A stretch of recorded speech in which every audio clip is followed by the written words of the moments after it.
नमस्कार, मैं चंद्र प्रकाश वर्मा आप सभी का सीपी एस्ट्रो में स्वागत करता हूं। आज हम 30वें अध्याय में चर्चा करेंगे मंगल दोष के बारे में। कुंडली में मंगल देव एक दोष बनाते हैं जिसे मंगल दोष कहते हैं, और शादी विवाह में यह दोष देखना बहुत ही जरूरी हो जाता है।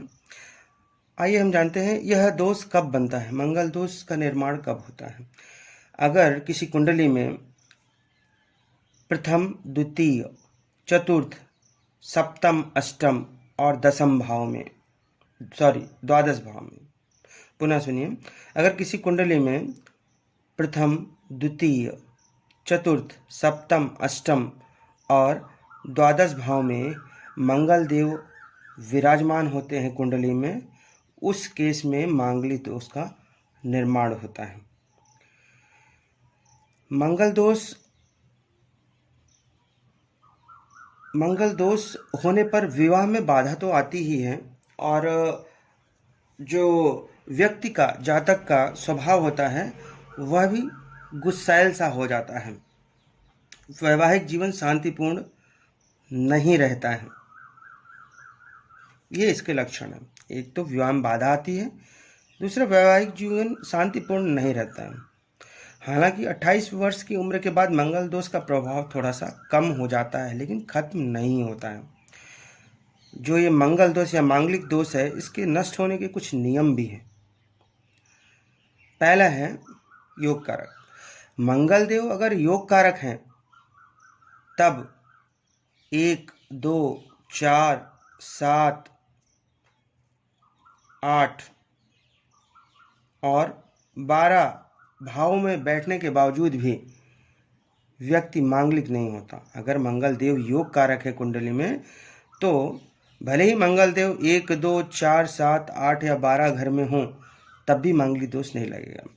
डिग्री, अगर मंगल देव की डिग्री 1 डिग्री, 2 डिग्री है या 29 डिग्री, 30 डिग्री है, इस केस में मंगल देव ज़्यादा असरकारक नहीं होंगे और मांगलिक दोष नहीं लगेगा। अगर मंगल देव सूर्य देव से अस्त भी हो गए हैं, उस केस में भी मांगलिक दोष नहीं लगेगा, क्योंकि सूर्य देव ने उनकी जो एनर्जी है उसको कम कर दिया है। मंगल देव को अस्त कर दिया, मतलब उनमें बिल्कुल भी पावर नहीं रहेगी। उस केस में भी मांगलिक दोष नहीं लगेगा। और डिग्री भी अगर 1 डिग्री, 2 डिग्री, 29 डिग्री, 30 डिग्री है, उस केस में भी मांगलिक दोष नहीं लगता है। सप्तम भाव में और सप्तमेश से संबंध, यदि मंगल देव किसी भी कुंडली में सप्तम भाव में है और सप्तमेश से संबंध रख रहे हैं, किसी भी कुंडली में अगर मंगल देव सप्तम भाव में है और सप्तमेश, मान लिया ये सप्तम भाव है, इसमें मंगल देव है, मंगल देव सप्तम भाव में है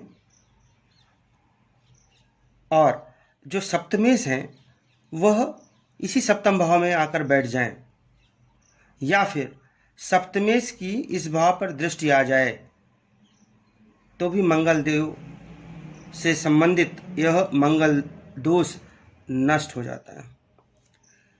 ये कुंडली है, ये सप्तम भाव है। यहाँ पर हमने मान लिया उदाहरण के तौर पर कि 7 नंबर राशि लिखी हुई है, ये तो 7th हाउस है, बट अभी हाउस मत ध्यान दीजिए। ये सप्तम भाव में मान लिया 7 नंबर राशि है, यहाँ मंगल देव विराजमान है। 7 नंबर राशि, इसके देवता हुए शुक्रदेव, तुला राशि के स्वामी शुक्रदेव। अगर शुक्रदेव यहीं पे बैठ जाएं, या फिर शुक्रदेव ऐसी जगह बैठे जहां से यहाँ पे दृष्टि डाल सकें, तो मान लिया शुक्रदेव यहाँ पे भी बैठ जाएं, तो यहाँ से सप्तम दृष्टि डाल देंगे। तो या तो शुक्रदेव स्वराशिस्थ हो जाएं, या फिर शुक्रदेव यहाँ पे बैठ जाएं अपनी दृष्टि डालने, तो इस केस में मंगल दोष नष्ट हो जाता है। पुनः बताना चाहूँगा, अगर मंगल देव सप्तम भाव में विराजमान हो और जो सप्तमेश से हो वो इसके साथ ही सप्तम भाव में बैठ जाएं, या फिर अपनी दृष्टि सप्तम भाव पर डालें, तो उस केस में मंगल दोष नष्ट हो जाता है। अगला है बृहस्पति देव।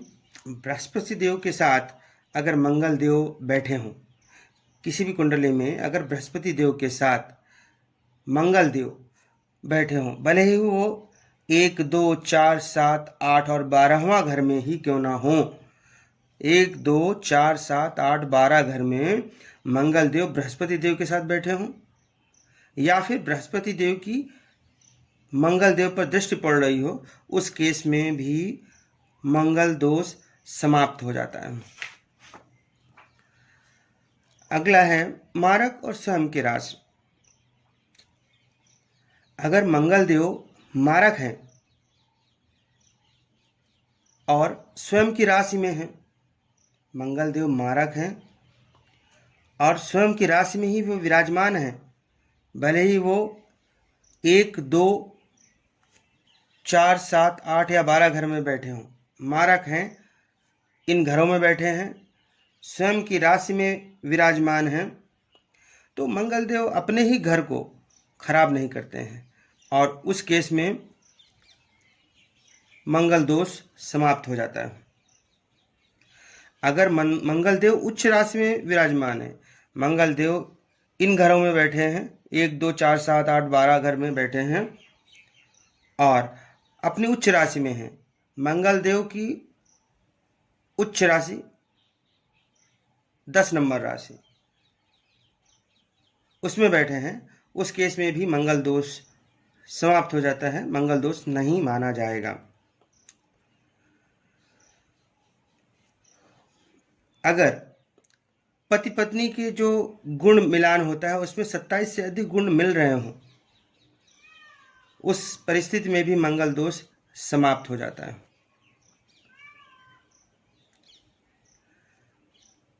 अगर मंगल देव इनमें से किसी भी भाव में 1, 2, 4, 7, 8, 12 इन भावों में बैठे हों लेकिन योग कारक हों तो मंगल दोष समाप्त हो जाता है। लेकिन एक चीज़ का ध्यान रखिए कि भले ही मंगल दोष समाप्त हो जाए किसी भी परिस्थिति में, लेकिन जब मंगल देव की दशा अंतर्दशा चलेगी तब जातक की वाणी उग्र हो जाती है, थोड़ा उसको गुस्सा आने लगता है। इसी के साथ मंगल दोष संबंधित यह 33वां अध्याय संपूर्ण हुआ। धन्यवाद।